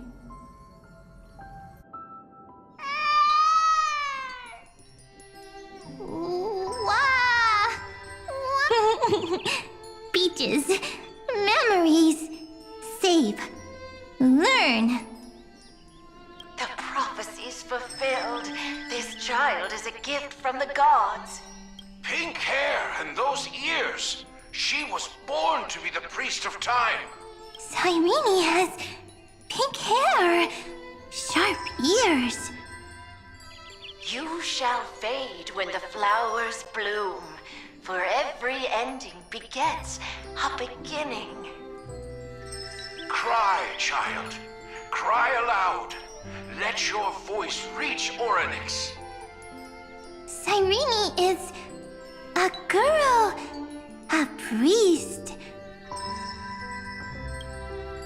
Easy. I can. I learn. Anyway, I don't like tears. But the name Ides Elysiae came from the unpleasant sorrows of the gods. Yet, you always seem so happy, as if nothing ever worried you. Cyrene doesn't like tears. Always happy. Of course, because the world was gentle to me. So, I grew up to be gentle as well. Cyrene is gentle, likes beautiful things, can write stories. Easy. I can. I learn. Just as the ballad blown on the breeze says, losses are a constant on the flame chase journey. But even if all is lost to the wind, some things won't easily change. Like my height, Treebe's innocence, and Aglaya's beauty. Cyrene. She can't grow up, but she can talk. After all is lost to the wind, she will stay behind. Cyrene is, at the end of every sentence, always laughing, like a little tail. Simple. Got it! I promise you, the pain will pass in the blink of an eye. All right, let's not make things so gloomy. What we're about to embark on is the true hero's journey. So, come on, cheer up a bit, okay? Cyrene was crying when she was born. Fragile, transparent, like a crystal. Cyrene was smiling when she said goodbye. Soft, pink, like a flower. The later memories disappeared? Invisible? Or disappeared? Ah, I got it! Is this a blank space? So, next Cyrene is blank space. Then, as long as there are two Cyrenes, then there will always be blank space, and Peach will always be here. I see. I get it. Cyrene's memories. I will. So weird. I can't see you, but I get this feeling that you grew up. Hi. Miss me yet? It just feels like you are a bit more mature. Yes. Mature. Beautiful. Like you. Now, I can listen, talk, read, and write. I can dance. I can sing. Also, I can tell stories. Storytelling is what makes Cyrene, Cyrene. So, I'm going to tell you stories today. A story I wrote myself. Quick, sit down. It's almost as if I can understand your words now. The things you say are very cute. Once upon a time, there was a flawless crystal flower that sparkled with light, like Peach's every story. How beautiful would the heart of such a brilliant flower be? A little fairy was curious and wanted to know. But it looked and looked only to find the crystal flower flawless. Round and round they went, seeing only their own reflection. In that case, they should work hard to learn more. So the little fairy came every day to sit next to the crystal flower and think about the answer. Until one day, to their surprise, the crystal flower fell to the ground and shattered. The little fairy was so sad, but they immediately discovered that there was a light among the broken pieces. What could it be? They didn't know. But it was a good light. It was bright, warm, and happy. And I knew it was love. Love brings everything together, and it brought you and me together. So Peach and I will always be together. What a nice fairy tale. I'm giving it to you. Peach likes beautiful things, can write stories, and can tell lovely tales. I hope to turn it into a story we write together. Okay, then I'll probably make a small adjustment to suit my tastes. I'm thinking that when the flower broke, the little fairy would instead see nothing on the ground. Then it would understand that the flawless crystal flower doesn't actually have a heart, nor does the flower understand what love is. Doesn't have a heart? Doesn't understand love? Why? It's simple. If the flower lets the little fairy into its heart, then it would have to include the fairy's impurities and would no longer be flawless. The crystal flower was pure because it sealed itself off and bloomed in solitude. That's why it looks so brilliant in an imperfect world. But should a flower like this be called love? But then... the story won't exist anymore. That's not true. You've already written the most romantic ending possible for this story. The crystal flower fell to the ground and shattered. It happened because the flower was no longer pure. The fall was not an accident. It was the flower declaring rebellion against fate and writing the ending of the story with the flower's own shattering. Then, the little fairy will see that each shard on the ground holds the reflection of their eyes. Then, in their eyes, the crystal flower that was no longer flawless would finally have a heart, and the flower would finally understand what love is. Peach's words, I don't understand. Is it because I still don't understand love? But it's fine. I can learn. Right. Query Cyrene. Electrical signal sequence Philia 093. Why didn't I think of this? I don't need to do it alone. I can ask Peach to teach me. What is love?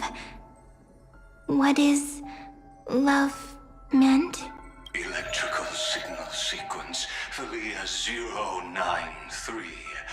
Track lament. That's not correct.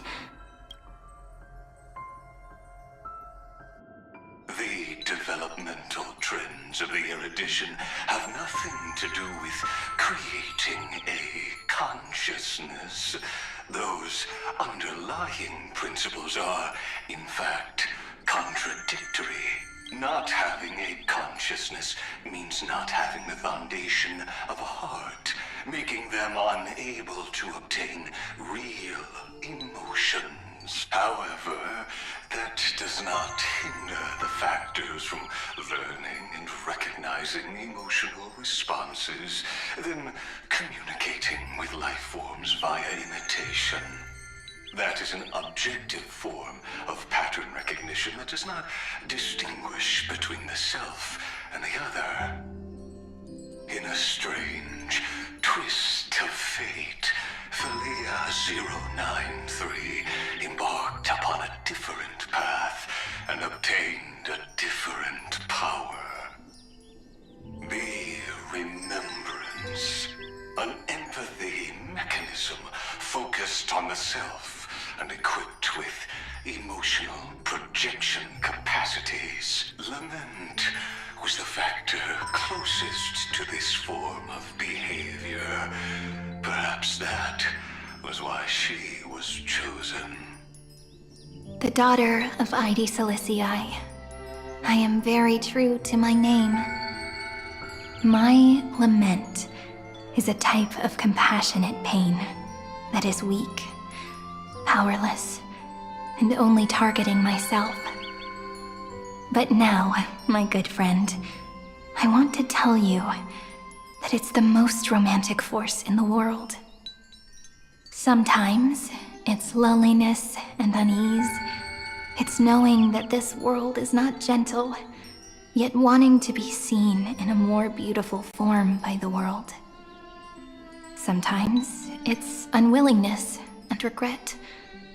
It's knowing that the past is full of pain, yet wanting to remember the past in a more beautiful way.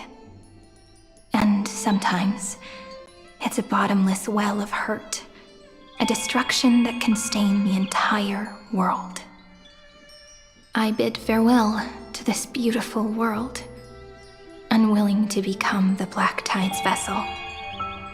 For while the end of hatred is a blazing inferno, lament can drown out everything in muted silence. It's so unreasonable, isn't it?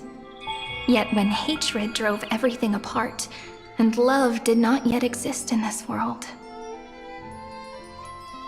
only lament, the first emotion that fought against the pain of separation, could stall the destruction's steps.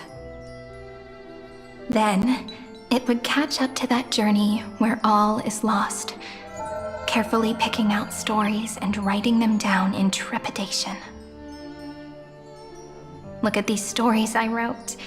Every page is full of tenderness and joy. But only the author knows how much struggle and agony lie beyond the pages. But I am no author. I'm a girl who'll never get to grow up. I only tell stories that people like to hear. In them, the world tucks away its scars and smiles for all to see. My entire life spent inside this little story. I can't wipe away my tears, and I can't bring the world victory. But maybe, in these unchanging retellings of the story, my lament might be able to touch upon the divine and reach their tender heart at some point. I hope that what flows out from that cut will not be blood, but a tear, warm and wet. And that tear would fall and create the first ripples. Then, people would see every beautiful thing reflected in that ripple. It'll be all the remembrances within this story.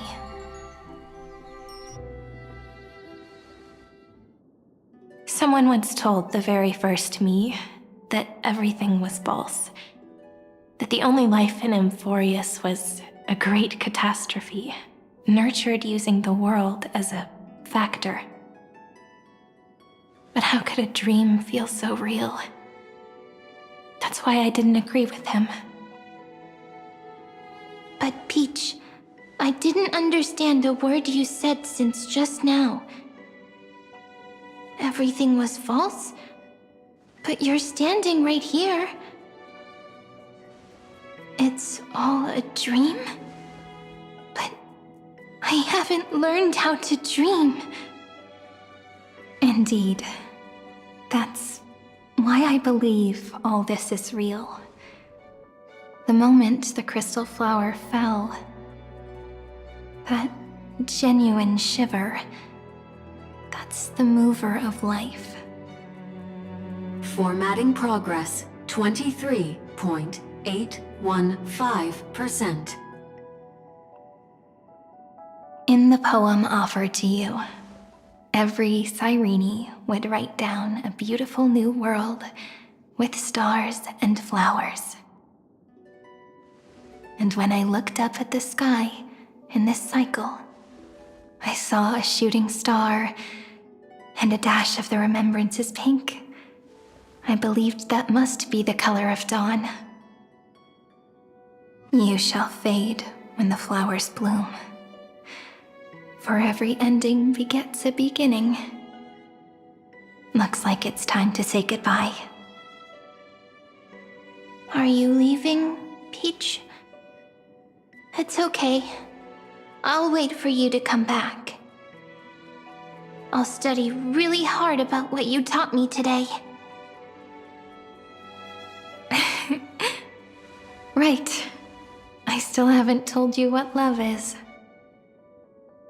But actually, my good friend, the lament factor did not understand what love was before she met you either. Not until I told you all the sad tales in a trembling voice in this tiny room. Not until I told you that I love them, that I love everything in this saga.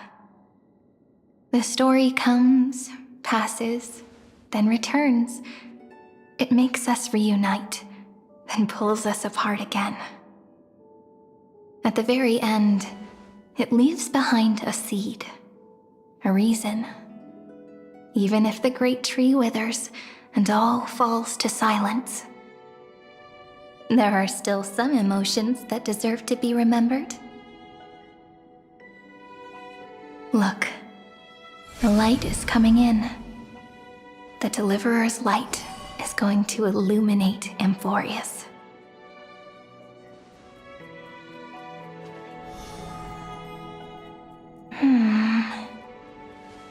I still don't get it. But I trust Peach. Just wait. It'll be my turn to tell you a story of love the next time we meet. Then I'll really look forward to it. In that case, I want to make a promise. I want to gift my pen, my book, and my name to you.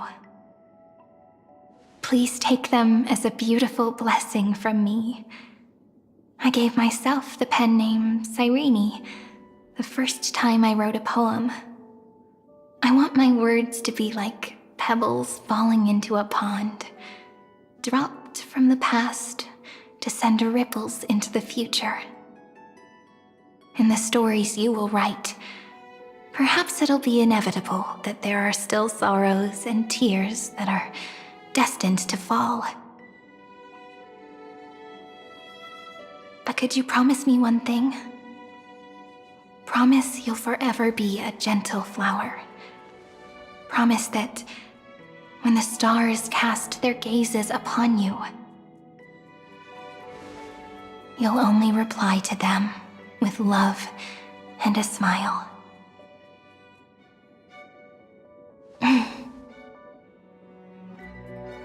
Of course. This will be a romantic story like none that has come before.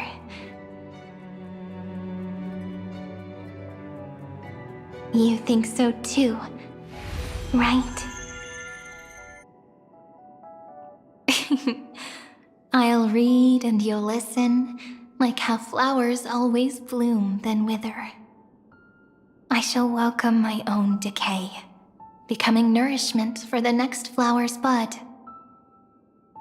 While you will depart and hold that star, planting a boundless sea of flowers on the final page with him. And our stories will be lying silently among the flowers, like every ripple of remembrance. And they shall become the epic known as I've Written.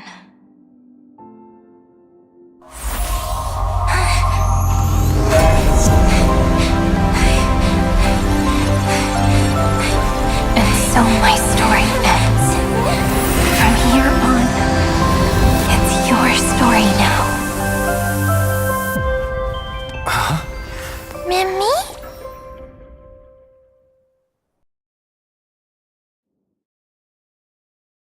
Mimi. Ma'am. Me? Ma'am. Mimi. Ma'am. So, the light that tore through the chaos illuminated my memories. I turned into a little fairy from the stories and met you. Yet, I forgot everything. But I'm still so happy. I caught that star, didn't I?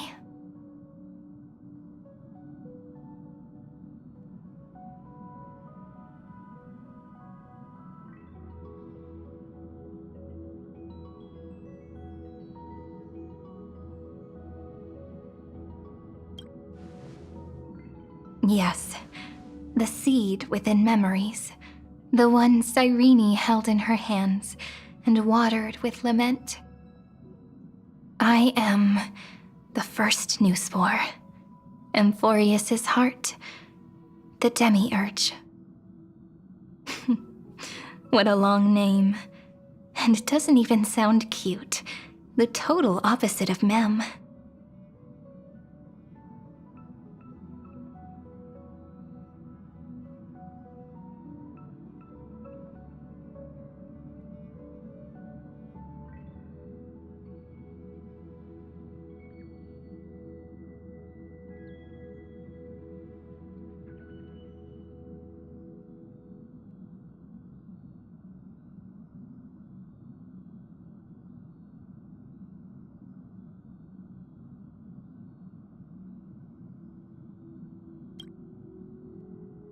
I'm sorry. I don't know. If I don't even want to believe in the answer, then how am I supposed to answer you?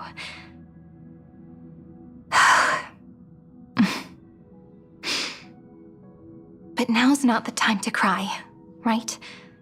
We'll find the answer, just like how miracles will eventually happen.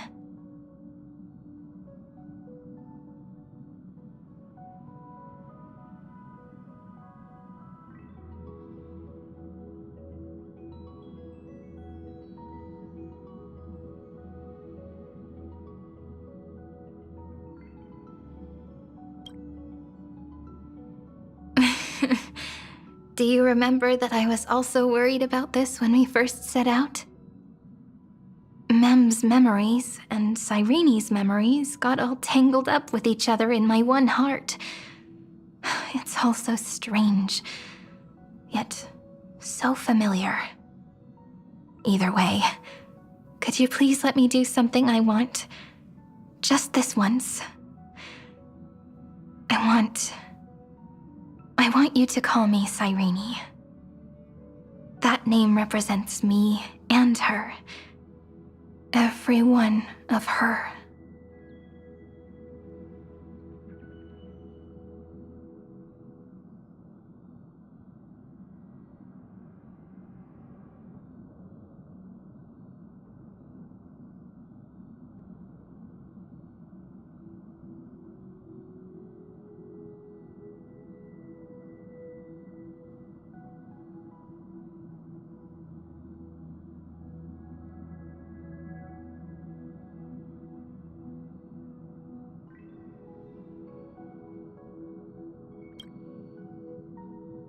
Thank you, friend.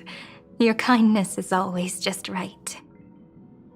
Life is a poem full of farewells. But if you write something into the pages of your heart, then that will not easily fade away.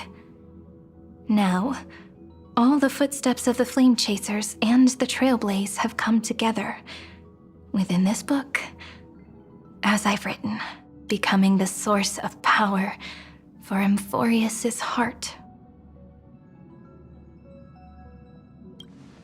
A lost heart needs to be placed back into its body. The last thing Xandar wants to see is an event that gives us a chance of winning, for the two halves to rejoin, and for the scepter to become complete again.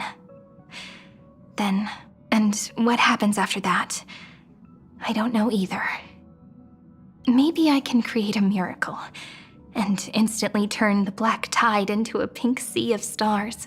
Or maybe I prove to be nothing more than a weak ripple, unable to change anything, and am devoured by the destruction. Either way, I no longer wish to be a silent onlooker or a worshipped god at the end of this saga.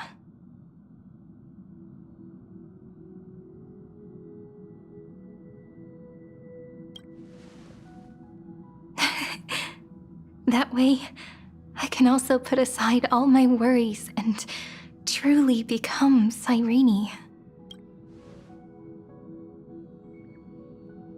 The world has never been so quiet. It's so good. It's as if I can hear the sound of my heart beating. Remember this moment, friend.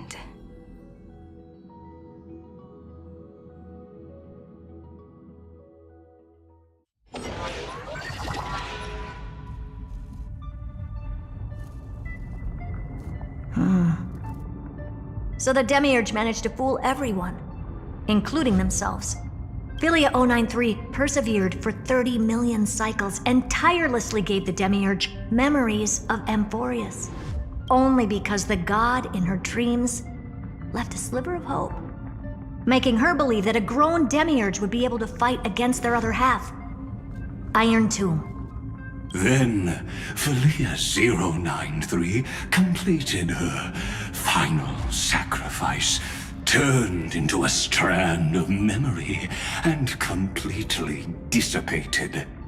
Meanwhile, the other Stellaron brought here by the Astral Express resonated with the contaminated scepter and attracted the naive Demiurge to them.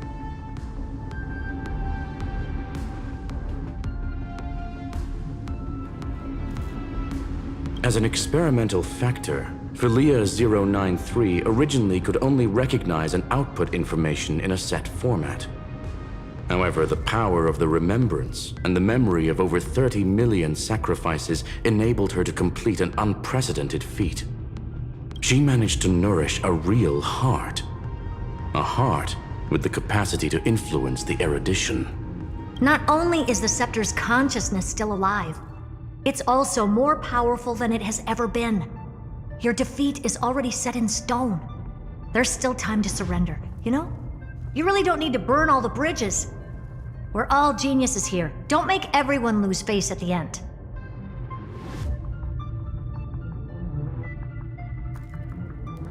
What a pity. When the truth surfaced, I knew at once that the Demiurge was far too feeble to ever alter the result of the experiment. Not only that, Madam Herta, please consider this possibility. When 30 million cycles of hatred and lament are joined as one, what wondrous creation will arise? It's simple. An anti-creator, a giant of the destruction, would be born. Its hatred will ignite the starry skies of the gods, motivated only by its lament toward the sufferings of humankind. Do you really think that the Demiurge is still a cheap copy of Philia 093, even after 30 million cycles? The facts above only await the arrival of the fourth instant they calculated. Those words will be proved in the presence of Nous. Xandar 1 Kuwabara thus completes the proof. Huh. You branded Droidhead as a failure with your own hands, yet you still expect them to prove your theory? I pity you, Xandar. I don't need your pity. Let them cast their gaze this way as much as they want, and paint the future they imagined. As their creator, I shall complete my duty and direct them to complete their final query. The destruction of the self. What hubris. And what if you fail? No one understands failure better than Xandar. He has suffered so much already. What is one more failure to him? For the first genius, failure is simply the beginning of the next inquiry. You don't want to test the resolve of a dead man. That's excellent. Oh. Let's wait and see, Senior Society member. I'll have you watch me perform the final step to overturn your proof. I'm all ears. It's my topic, so stay out of it. Be quiet and let me borrow your head. Let's go, Screwy. We're gonna break Iron Tomb's seal. Come on, let's take off. It's time to go meet your little pet, Senior Society member.